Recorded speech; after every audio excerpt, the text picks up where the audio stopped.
Ya dan ya susah juga sih ya. Dan namanya juga pertandingan udah selesai, nggak mungkin diulang juga kan? FIFA ini aturan sepak bola ini seperti aturan MK. Tapi dari segi taktikal menurut gua agak aneh gitu loh. Karena fakta juga, begitu Tom Hai main, babak kedua kita main jalan. Betul, betul. Dan juga kalau gue pikir pendekatan kita menyerang ini membuat keseimbangan kita menjadi lemah. Jadi nggak seimbang ya? Jadi nggak seimbang. Kita tidak siap menerima serangan balik. Dan kalau menurut gue, tim nasional Indonesia kemarin itu kena jebakannya China. Sekarang masih ada sebulan, artinya kita main di kandang sendiri. Iya. Gue sih berharap STY nggak terlalu banyak eksperimen ya. Ini bukan Piala AFF lah. Oke. Ini kualifikasi Piala Dunia. Tingkatannya tingkatan tertinggi ya, di level sepak bola internasional. Jadi gue pikir STY harus betul-betul cari pakem terbaiknya. Cari the winning teamnya. Jangan terlalu sering ubah di setiap pertandingan. Pemain bingung ya nanti. Betul, dia akan membuat bingung lawan. Tapi ini juga akan buat bingung tim sendiri. Sulit. Tapi yang dari Bung Ais katakan adalah intinya kita masih punya peluang. Tapi kalau jangan sampai fansnya di overcrowd nih. Gimana caranya memanage ekspektasi yang berlebihan nih? Karena kayaknya gue nangkep nih fans nih kayak supporter ya, kayak kecewa banget nih setelah kalah sama China gitu. Sebetulnya kan dari obrolan kita ya di ruang ganti episode sebelumnya kan gue udah berkali-kali bilang bahwa jangan terlalu berharap banyak.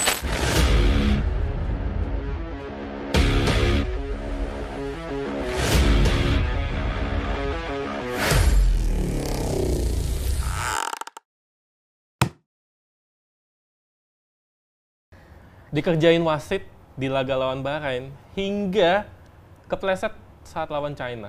Itulah kira-kira gambaran dari timnas di kualifikasi Piala Dunia 2026. Akibatnya, ya pemain banyak dikritik, kita juga peluang ke Piala Dunia makin menipis, hingga hashtag #STYOut kembali menggema. Terlalu prematurkah itu? Kita akan bahas lebih lanjut di podcast Ruang Ganti bersama gue Koko Montana dan ada narsum yang seperti biasa. Ada Abdul Haris, jurnalis senior. Apa kabar, Bung Abdul? Alhamdulillah baik, tapi kondisi hati kurang baik. Iya pastinya, gue juga dan pastinya netizen, Okezoners ya, Sobat Ainis juga pasti ya kesel, pasti. Kayak kurang tidur ya kayaknya ya. Boleh ya, terus di kolom komentar ya, kira-kira perasaan lo habis pertandingan lawan Bahrain dan China itu seperti apa ya? Tapi yang pasti nih, Bung Ais nih, kita gagal ya. Tadinya PSSI itu targetnya 6 poin ya. 6 poin. Iya, targetnya 6 poin. Dan dari lu juga bilangnya 4 poin ya? 4 poin, ya. Hasilnya cuma 1 poin nih. Iya, artinya memang kalau kita harusnya kalau lihat dari kemarin ya main lawan Bahrain, kemudian lawan China, kalau gue lihat harusnya kita 6 poin dapat. Harusnya 6 poin. Oke, Harusnya 6 kita poin dapet. breakdown satu-satu Iya. ya. Kita bahas dari Bahrain sedikit aja Iya. Bahrain. Ini menurut kacamata gue ya. Menurut gue Bahrain, saat lawan Bahrain kita main tuh nggak jalan ya. Secara taktikal gitu di babak pertama hingga akhir babak kedua agak mendingan gitu. Sebenarnya apa yang terjadi sih sampai kita nggak bisa keluar gitu, terutama di babak pertama ya, terutama. Ya, kalau gue pikir waktu lawan Bahrain memang Bahrain main awalnya tuh bagus. Mereka press para pemain kita sangat bagus dan juga mereka ini bersandiwaranya juga bagus. Guling-guling FC ya? Betul, katanya. guling-guling FC sampai ada di medsos salah satu di Instagram media Eropa ya. Ini mengatakan bahwa Bahrain tuh punya ribuan Neymar. Ribuan Neymar. Maksudnya pemain-pemainnya banyak yang Neymar semua lah. Skillnya enggak ya? Ya, ininya teatrikalnya gitu. Drama teatrikalnya ini yang membuat akhirnya disenggol sedikit jatuh dan sayangnya wasit seolah-olah mengakomodir itu gitu loh. Jatuh prit sehingga pertandingan banyak berhenti. Ini yang bikin pemain kita polanya nggak jalan karena bentar-bentar berhenti. Nah, ditambah lagi kecolongan gol, tendangan bebas lagi kan. Tapi cantik sih golnya. Muhammad Marhun. Iya, Marhun. Dari situ pelan-pelan pemain-pemain kita sudah mulai bisa menampilkan performanya ya, mulai nemu gaya mainnya. dan gol Ragnar Oratmangun. Di babak kedua hebatnya kalau gue pikir pemain kita staminanya masih lebih terjaga. Bahrain udah banyak yang udah mulai ini ya, kram-kram. Dan itu kramnya beneran jadinya. Beneran itu, beneran. Itulah azab ya itu ya. Itulah karma kalau misalnya lu pura-pura cedera, beneran kan kram jadinya kan, gitu kan. Iya, mulai kram. Nah, itu yang dimanfaatkan oleh para pemain kita untuk comeback. Yes. Ada gol Rafael Strike di babak kedua, itu gol keren sih menurut gue. Dan sayangnya di akhir-akhir pertandingan ya terlepas dari kelakuan wasit Ahmed Alkaf ya dari Oman ini yang membuat dia kayaknya nggak belajar matematika ya, bahwa 90 plus 6 itu 96 ya. Enggak, jadi gini Mas Ais, kalau kata netizen kan 90 plus 6. Waktu dia mau lihat itu kebalik jamnya. Oh gitu ya. Jadi 99 gitu. Tapi ini menarik, gue mau ke wasit nih. Wasit Ahmed Alkaf, asal Oman ya? Asal Oman. Sebenarnya ini kan dari Timur Tengah juga ya? Ya. Emang boleh ya mimpin laga Bahrain? Iya, kan ini yang milih AFC ya. Ya selama bukan satu negara sih boleh-boleh aja. Nggak ada aturan bahwa pertandingan Asia Tenggara lawan Asia Barat harus wasitnya dari Asia Timur. Nggak ada aturan itu. Yang penting beda negara. Walaupun ada kecenderungan dalam tanda kutip konspirasi bahwa dengan 8 anggota depan jatah ke Piala Dunia ini seolah-olah Asia Barat ingin menguasai itu gitu. Ya karena itu juga didukung dengan fakta dari 18 tim yang masuk ke round 3 ini mayoritas tuh dari Timur Tengah. Iya, betul. Kan? Seolah-olah Asia Barat ingin menguasai itu. Tapi emang bener ya? Ya, ini kan kita nggak tahu ya, ini teori konspirasi ya. Ya, tapi terlepas dari itu ya, terlepas dari tanda kutip bantuan dari Ahmed Alkaf, wasit dari Oman ini, kita hanya yang kehilangan fokus. Kalau kita tetap fokus sepanjang pertandingan, mau diperpanjang 2 hari 2 malam juga nggak bakal gol itu. Kasihan komentatornya sih nanti. Iya. Koleganya Mas Ais. Ya artinya karena kita kehilangan fokus, karena terganggu sudah, wah ini udah 3 menit loh, ini udah lewat dari waktu waktu additional time sehingga kita kebobolan. Faktor ini juga kan sebenarnya waktu Witan dan Marcelino ya udah golan 1 itu seandainya itu kalau misalnya goal dan kill the game kan, kayaknya nggak bakal killing the game-nya itu yang memang belum kita dapat ya. Witan punya kesempatan itu 2 lawan 1 ya. Saat dia dapat serangan balik, ada Marcelino di sebelah kanan. Kalau dia lebih tenang itu bisa jadi gol, selesai sudah. Mau diperpanjang 10 menit, 15 menit, 2 hari juga kita tetap menang gitu. Tapi faktanya enggak ya. Faktanya enggak. Dan setelah itu sebenarnya dari Bapak Sumarji ya, selaku manajer timnas katanya mengirim surat protes ya ke AFC. Tapi katanya dari AFC nggak terima tuh katanya tuh. Iya, karena memang kalau dari sesuai regulasi law of the game IFAB ya. Iya. Itu pasal 7 ayat 3 tentang additional time. Oke. Di situ tertulis bahwa additional time ininya ya kurang lebihnya ya, additional time bisa ini dipengaruhi oleh momen-momen di setiap babak. Apakah itu pemain cedera, apakah itu ulur waktu atau mungkin water break dan segala macamnya ya. Perayaan gol juga termasuk di sana. Ini dipengaruhi itu. Berapa lama misalnya momen itu terjadi? Kalau momen itu terjadi 9 menit, nanti di setiap babaknya fourth official atau wasit yang di pinggir lapangan, inspektur pertandingan akan kasih 9 menit misalnya. Oh gitu, oke. Kalau yang terbuangnya kurang lebih 4 menit ya 4 menit. Nah, di situ juga tertulis di setiap babak fourth official akan memberi anjuran tambahan waktu. Berapa menitnya. Dan wasit tengah boleh menambah, tidak boleh mengurangi. Oke, jadi ini ya perlu dicatat ya. Jadi kalau misalnya dibilang 6 menit tuh berarti memang minimal 6 menit. Minimal 6 menit. Tapi boleh lebih. Nah, dan di situ tidak ada redaksional atau tulisan boleh ditambah dengan bla bla bla bla bla dengan syarat ini nggak ada. Oh gitu. Di situ boleh ditambah tapi tidak boleh dikurangi, titik gitu. Okay. Walaupun kalau dari segi asas keadilan pasti ditambahnya ini akan dipengaruhi oleh momen-momen lain. Nah, itu misalnya dia. Dari additional time 6 menit ini ada kejadian-kejadian pemain cedera, kemudian juga ada insiden-insiden lain. Itu masuk akal jika ditambah. Tapi kan kenyataannya yang jadi kontroversinya kan selama 6 menit itu kagak ada kejadian apa-apa gitu. Ya sepanjang gua nonton juga nggak ada ya. Nggak ada kejadian apa-apa. Ini yang bikin orang-orang Indonesia marah ya.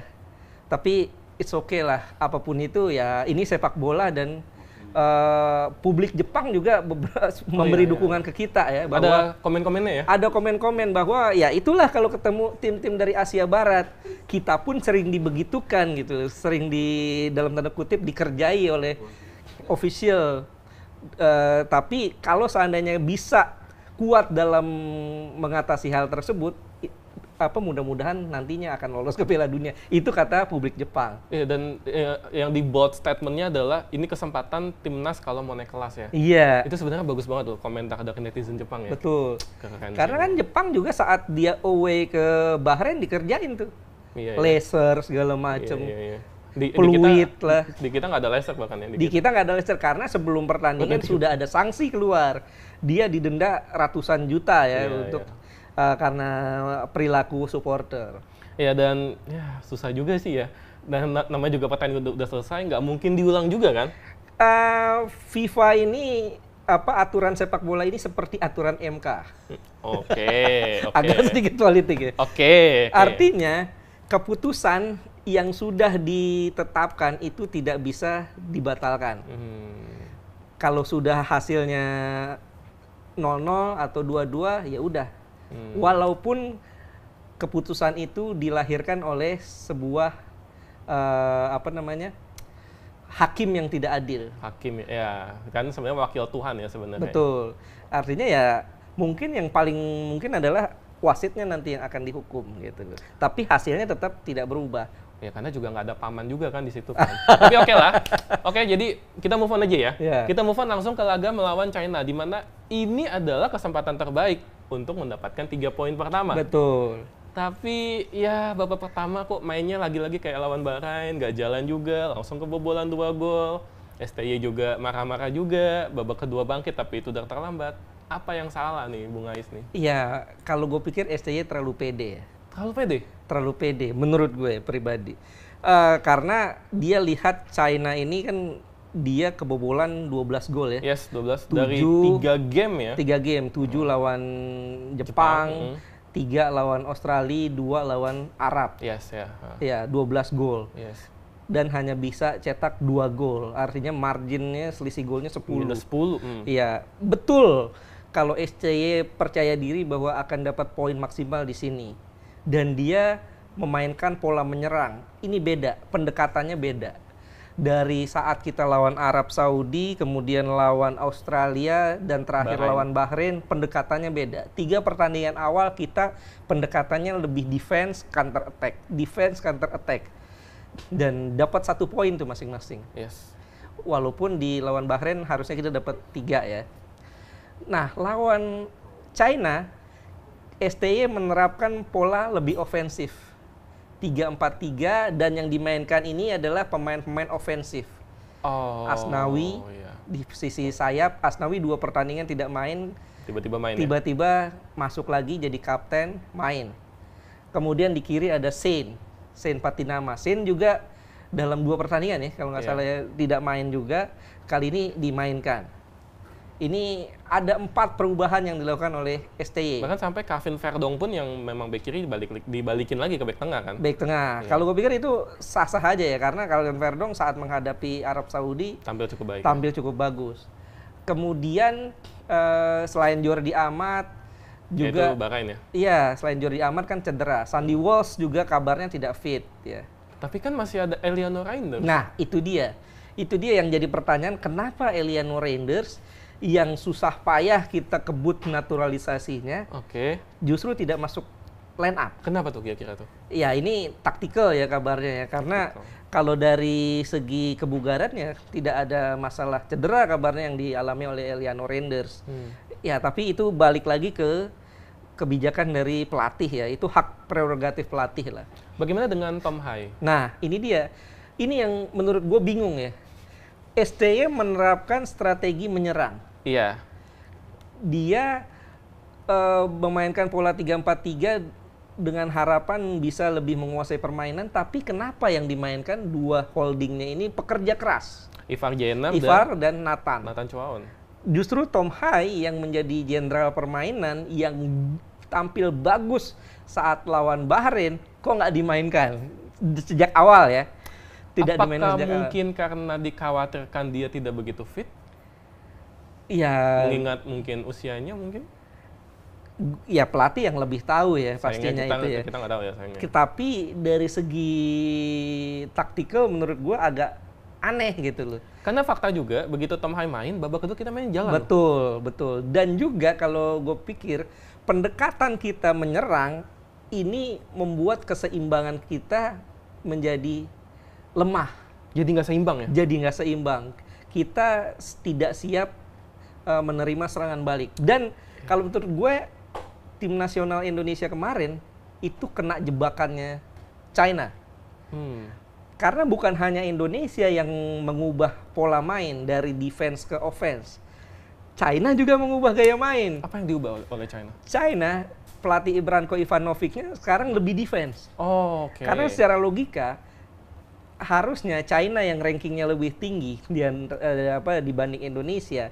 Kemudian juga mereka secara head to head juga lebih banyak menangnya ketimbang Indonesia. Harusnya mereka akan main offense. Ternyata mereka lebih menunggu ya mainnya. Nah, itu dia menurut gue, mereka sadar bahwa Indonesia sekarang beda dengan Indonesia yang dulu. Karena banyakan adalah pemain-pemain Eropa yang punya ball position bagus, kuasai bolanya bagus, fisik kuat. Mereka akhirnya main defense. Kita bisa lihat kemarin mereka daerah pertahanannya sangat rendah sekali. Iya sih. Mereka lebih memainkan pola-pola panjang, serangan balik. That's why, makanya Sintayong agak sedikit ya nggak ngomel sih. Tapi dia mengkritisi taktik China yang katanya, kok tiba-tiba jadi kick and rush, jadi main long ball tiba-tiba ya? Betul. Nah, ini yang bikin tim nasional Indonesia kebingungan. Dan lagi, pinternya Branko Ivanovic, dia menginstruksikan para pemainnya press para pemain Indonesia. Ya. Jadi defense-nya itu bukan defense pasif, tapi defense yang memberi pressure ke para pemain. Ya jadinya ya. Betul. Jadi ibaratnya mereka tidak kasih kesempatan kita berkembang. Itu yang terjadi di babak pertama. Apalagi kreativitas para pemain kita di babak pertama ini, terutama di lini tengah ya, itu tidak jalan. Nathan, Ivar bingung. Saat pegang bola, dia mau passing ke depan ditutup semua. Akhirnya balik lagi ke belakang. Dan ironisnya ada kesalahan Sein. Niat mau tutup bola justru dicolong ya. Gue jadi keinget sama Maman Abdurrahman. Dulu juga gitu kan dulu. Ya beda tapi ya konteksnya ya itu Piala AFF ya. Piala AFF 2010 ya. Yes. Nah, dan juga gol kedua menurut gue ini miskoordinasi antara J.I.Jes dan Mes Ilgers. Itu sebenarnya bola kita lagi mencoba untuk build up kan dari sisi kiri kan. Lagi build up, kerebut. Nah, ini jarak antara Mes dan J.I.Jes itu terlalu jauh. Harusnya Miss Hilgers itu mendekati Jai dong harusnya kan.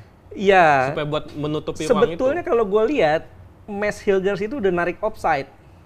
Oh. Tapi J.I.Jes ini masih ada di belakang sedikit gitu loh. Jadi si striker China ini Zheng Ziweng ya. Zhao Yunling.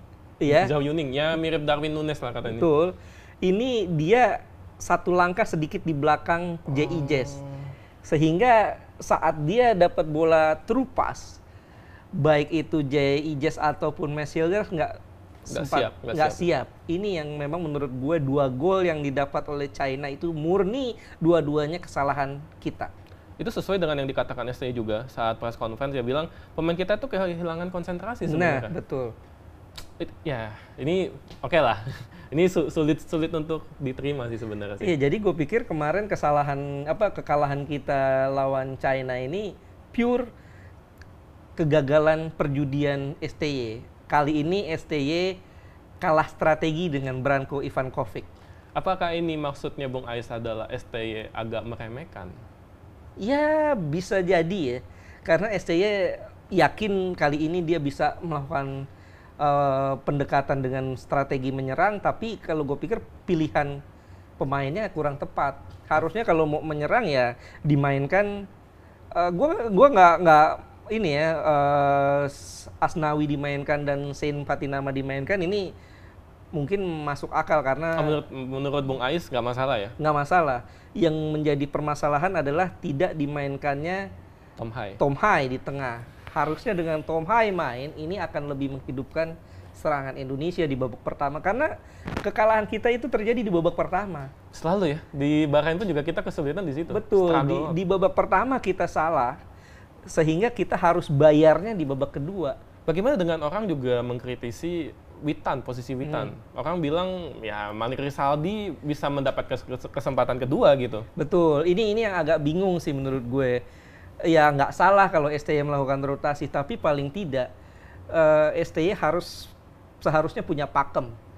Dan dari kebanyakan pelatih dunia kan don't change the winning team ya. Ya itu yang dikatakan Carlo Ancelotti ya. Betul, don't change the winning team. Kita lihat bagaimana Spanyol juara Eropa kemarin ya. Itu saklek sih, saklek. Paling yang diganti 1-2. Iya kan? Iya. Sementara komposisi yang lainnya itu Morata, Lamine Yamal dan yang lain-lainnya, terutama kor di tengahnya sih. Sama. Iya, kor di tengahnya itu. Kanan kiri, bek kanan kiri semua sama. Yang diganti paling 1-2. Nah, STY kemarin 4 pergantian, dan juga gue menyayangkan Rizky Ridho nggak main. Itu juga yang ini juga disoroti oleh netizen. Maksudnya ketika lu udah tahu Ijes dan Rizky Ridho bisa bekerja sama dengan baik, kenapa jadi cuma mainin 1 gitu tuh? Betul. Ya sangat disayangkan ya. Istilahnya kalau mau offense ya sekalian Verdong yang di sebelah kiri. Sementara 3 di belakang, Ijes, Rizky Ridho, dan Mes. Iya, itu bisa menjadi opsi ya itu ya. Ya. Tapi susahnya ya. Tapi it's okay lah, ini udah lewat lah. Kadang-kadang kan dalam suatu pertandingan setiap pelatih pasti ada salahnya juga. Tapi ini mengakibatkan Sinteyong ya ada juga tetap ada yang membelanya, tapi harus diakui tagar STY out nih hingga saat kita mau syuting ya di Twitter itu masih trending loh, masih trending topik loh. Kalau gue pikir betul bahwa ini saat gue sepakat bahwa ini kesalahan strategi STY dan salah memilih pemain. Tapi ya tetap ini biasa ya. Pelatih internasional pun kadang-kadang suka begini juga gitu. Dan sejauh ini kan kalau kita lihat progresnya, kita kan nggak bisa menilai pelatih dari 1-2 pertandingan gitu. Kita harus melihat bahwa bagaimana kiprah pelatih ini bersama sebuah tim dalam waktu yang panjang, dan sejauh ini masih oke lah, dan kita masih ada 6 pertandingan kok. Ya, jadi dan kata STY juga this is not the end ya. Iya, this is not the end. Ini bukan dari akhir dari perjalanan. Walaupun gue bisa bilang bahwa sekarang kita untuk dapat target 15 poin seperti yang ditargetkan oleh ketum Erick Thohir agak berat. Karena dari awal juga kan kita sudah sering obrolkan ya bahwa sebelum turnamen ini dimulai di putaran 3 ini kita sudah bilang untuk jadi 2 pertama sulit. Untuk lolos langsung sulit karena ada 3 langganan Piala Dunia. Paling masuk akal kita lolos lewat jalur 3-4 ke putaran keempat. Itu pun susah. Oke, tahan dulu nih. Karena itu akan jadi pembahasan yang lebih menarik lagi, tapi nanti ya. Gue mau fokus dulu. Jadi menurut Bung Ais, gue bold statement dulu ya. Berarti STY out terlalu dini ya. Terlalu dini, jangan lah. Ya. Ntar dulu lah. Ini masih biarin STY menyelesaikan aja dulu lah. Lagi pula kan kontraknya sampai 2027. Mahal lo bayar itunya. Bayar kompensasinya kalau... Iya sih. Iya kan? Iya sih. Tapi ini juga dari statementnya Erick Thohir juga ya. Dimana dia bilang, setelah match ini kita ada harusnya 6 poin jadi 1 poin, bakal ada evaluasi. Pertanyaannya, apa yang dievaluasi? Maksudnya pelatih maksudnya? Itu juga jadi pertanyaan gue. Tapi ya kita positive thinking aja ya, bahwa Erick Thohir mungkin ingin mengevaluasi secara keseluruhan ya. Evaluasi pemain, evaluasi kepelatihan, tapi tidak dengan mengabulkan beberapa netizen yang menginginkan STY out. Iya, faktanya juga tetap banyak kok yang dukung. Betul, karena faktanya tetap banyak yang dukung. Ini biasa lah. evaluasi kan biasa dilakukan di setiap negara ya. Ya jadi nggak masalah ya. Jadi STY posisinya harusnya tetap aman ya. Harusnya sih tetap aman. Dan Sampai kemarin kan kalau 2027. kita lihat di babak kedua kita main bagus. Yes. Bahkan kapan lagi ya kita bisa ball position sampai 76% 76%. menghadapi China. Dan kita shotnya itu mencapai 14. 14. On targetnya 5. Kayaknya rata-rata statistiknya di atas China semua. Jauh di atas China. Ya, itu ada yang bilang nih kayak Barcelona lawan Celtic nih katanya. Ya, ini kan biasa sebetulnya. Dulu kita ingat bagaimana Barcelona lawan Chelsea ya, saat Chelsea juara di Matteo saat itu. Barcelona menguasai ball position. Tapi ya nggak lolos juga kan. Harus tersingkir juga sama Chelsea-nya di Matteo saat itu. juara champion ya. Juara akhirnya. champion saat itu. Ya ini biasa lah terjadi di setiap pertandingan. Dan yang pasti adalah evaluasi Erick Thohir menjadi misteri yang kita tunggu. Tapi dari evaluasi Bung Ais nih, kira-kira apa yang harus diperbaiki timnas, karena sebulan lagi ya kita akan menghadapi Jepang dan Arab Saudi, Iya. bukan lawan bunda itu. Iya, ya sekarang masih ada sebulan, artinya kita main di kandang sendiri. Iya. Gue sih berharap STY nggak terlalu banyak eksperimen ya. Ini bukan Piala AFF lah. Oke. Ini kualifikasi Piala Dunia. Tingkatannya tingkatan tertinggi ya, di level sepak bola internasional. Jadi gue pikir STY harus betul-betul cari pakem terbaiknya. Cari the winning teamnya. Jangan terlalu sering ubah di setiap pertandingan. Pemain bingung ya nanti. Betul, dia akan membuat bingung lawan. Tapi ini juga akan buat bingung tim sendiri. Jangan sampai bikin tim sendiri bingung ya. Betul, ya artinya memang ya kita lihat aja lah Real Madrid, Ya. Spanyol, timnas Spanyol. Even Man City pun juga ya gitu-gitu aja gitu. Betul, Erling Haaland ya udah pasti striker gitu, Erling Haaland. betul. Ya jangan terlalu banyak ngubah lah gitu loh. Rotasi boleh, tapi di babak kedua aja lah. Atau Ketika kalau udah aman ya. ketika sudah aman, ketika ada pemain cedera mungkin it's okay lah. Artinya kemarin pakem back sih yang gue pikir tuh yang udah mantep pakemnya Ridho. Berarti harusnya Rizky Ridho, Jaijes dan Mes Hilgers harusnya. Betul, kalau menurut gue sih itu yang terbaik ya, kecuali kalau ada Justin. Nah, ada Justin mungkin nanti dilihat lagi ya, nanti siapa yang Ya paling kalau siap menurut gue Rizky Ridho ini tetap perlu dipertimbangkan. Betul dia pemain lokal tapi rasa internasional. ya. Ya karena Kevin Dix juga udah ngomong ya. Betul, ini pemain yang menurut gue agak beda sendiri loh. Dia main di liga lokal tapi seolah-olah dia mendapatkan ketularan ilmu dari Jaijes dan Mes. Transfer ilmu berhasil ya. Tapi itu tadi lini belakang ya. Di lini depan ada masalah nggak sih kalau menurut Bung Ais? Karena kita udah 4 match baru bisa cetak 1, 2, 3, 4 ya. Betul. Baru 4 gol yang kita cetak ini. Iya karena STY juga kan sering ubah-ubah tuh di depan. Yang pasti Ragnar dan Rafael kan, Rafael Strike yang main selalu.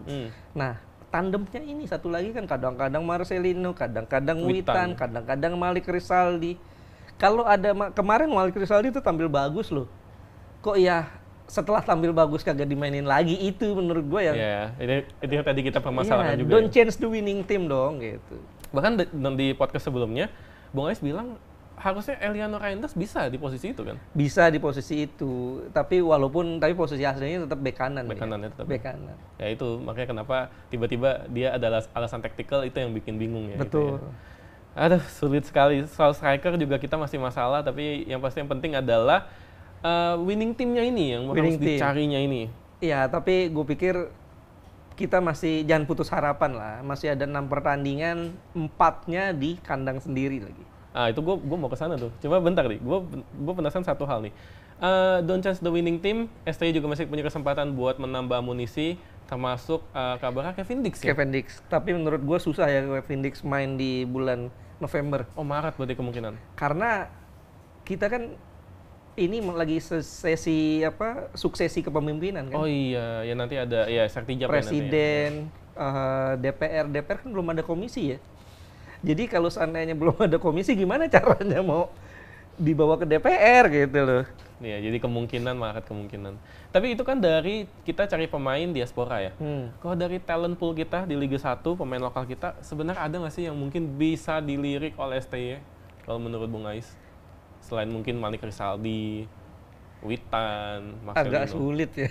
Agak sulit ya? Iya, agak sulit karena memang ya paling balik lagi ke nama-nama yang memang biasa masuk ya. Kayak Sananta. Mungkin kalau di back ada Alfreandra Dewangga mungkin ya. Betul, ya Dewangga cuman kan masalahnya dia labil kan, inkonsisten ya, kadang-kadang bagus, kadang-kadang enggak. Itu juga yang mempersulit juga ya. Oke lah, dengan berbagai masalah itu kita baru dapat 3 poin dari 4 match, which is sebenarnya kita baru kalah sekali. Not that bad, tapi itu menjadi buruk kalau melihat kita belum pernah menang. Sisa 6 match, peluang kita masih bisa lolos nggak nih? Untuk ya oke lah, 2 besar kayaknya sulit, 3-4 deh. Sebetulnya 2 besar juga secara matematik belum tertutup. Karena persaingan di sini ini ketat ya. Kemarin hasil imbang Australia lawan Jepang cukup mengejutkan ya. Kemudian juga hasil imbang Arab Saudi lawan Bahrain, ini bikin persaingan jadi semakin rumit, semakin cair di grup C ini. Yang paling relatif aman menurut gue Jepang. Ya Jepang kayaknya udah lolos sih Jepang. Jepang punya 10 poin sekarang. Artinya dari 4 pertandingan 10 poin ini bagus lah. Kemarin dia imbang lawan Australia ya kepleset lah. Dan di bawahnya Jepang itu ada 3 tim yang poinnya sama. Australia, Arab Saudi, Bahrain semuanya punya 5 poin. Yes. Dan kelima adalah Indonesia dan 3 poin. Di 3 poin, 6 China.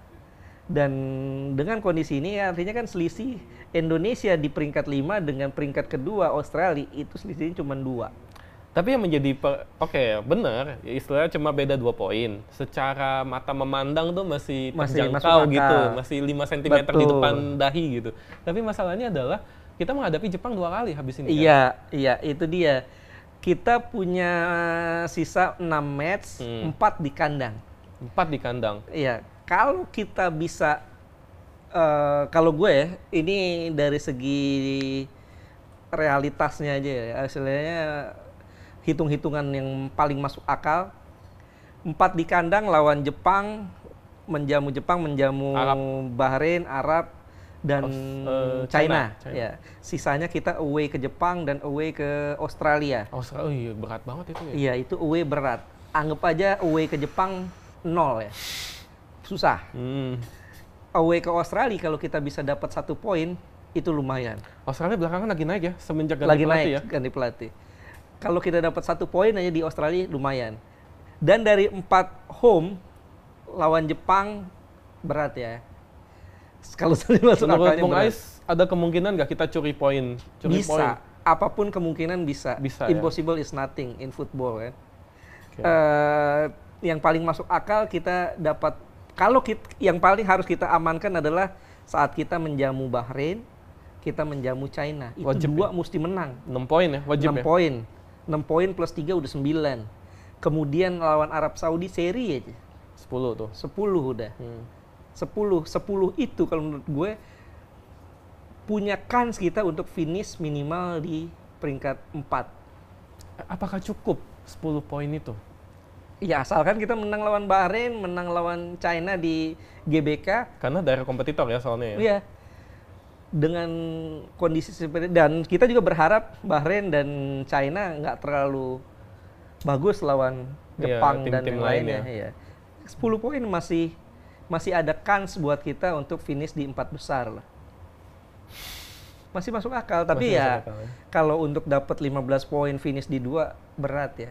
Kecuali ada keajaiban kita bisa tiba-tiba ngalahin Jepang di GBK. Wah itu kalau misalnya ngalahin Jepang tiba-tiba kita ngalahin Arab di GBK dan lawan Bahrain, lawan China, atau kita sapu bersih kemenangan di GBK, itu masih masuk akal. Walaupun di dalam nalar sadar saya, nomor gue agak berat tuh. Dalam akal sehat kayaknya agak sulit ya? Agak sulit. Kalau sampai kita ngalahin Jepang sih, gue rasa karyawan-karyawan besoknya cuti sih, gue rasa tuh.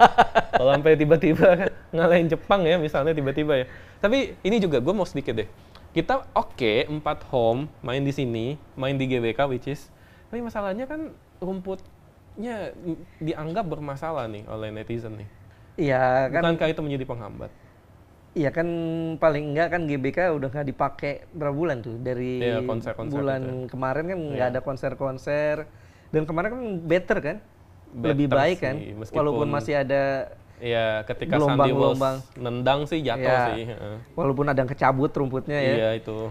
Dan dari bulan September ke November kan 2 bulan tuh. Iya kan? Diharapkan membaik lah. Jadi harusnya nggak masalah ya? Iya, kalaupun atau pindahin aja lah, jangan ke GBK gitu. Kemana kira-kira? Kalau JIS agak repot.